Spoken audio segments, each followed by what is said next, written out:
USA Radio News with Chris Barnes. The Trump administration trying to accelerate the removal of immigrants who cannot prove that they've resided in the U.S. for 2 years.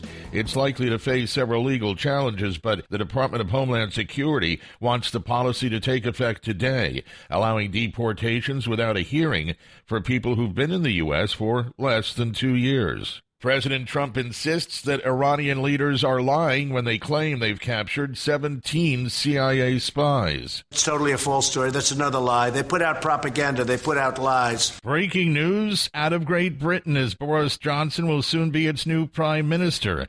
Johnson was elected leader of the UK Conservative Party this morning. He'll take over the prime minister role tomorrow, succeeding Theresa May, as that country struggles with a way to implement Brexit and leave the European Union.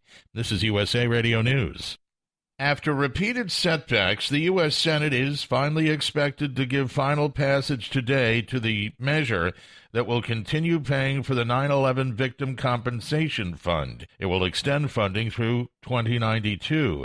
And immediately after that expected passage, former Daily Show host Jon Stewart, who's been a huge advocate for its passage, will join members of Congress as well as first responders for a news conference on Capitol Hill. President Trump says legislative leaders from both sides of the aisle have reached an agreement on upping the nation's debt ceiling.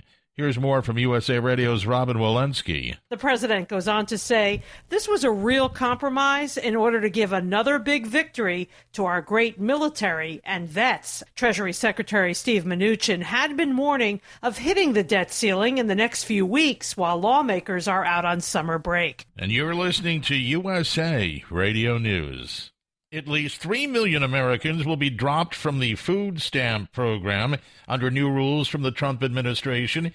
The administration says the change it will be proposing today would cut about $2.5 billion a year in federal spending. The rule would affect 43 states where people who receive benefits from the temporary assistance for needy families automatically become eligible for food stamps.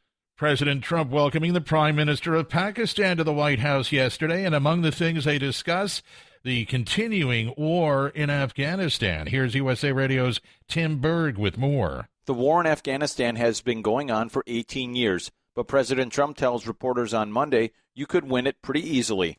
I have plans on Afghanistan that if I wanted to win that war, Afghanistan would be wiped off the face of the earth. It would be gone. It would be over literally in 10 days.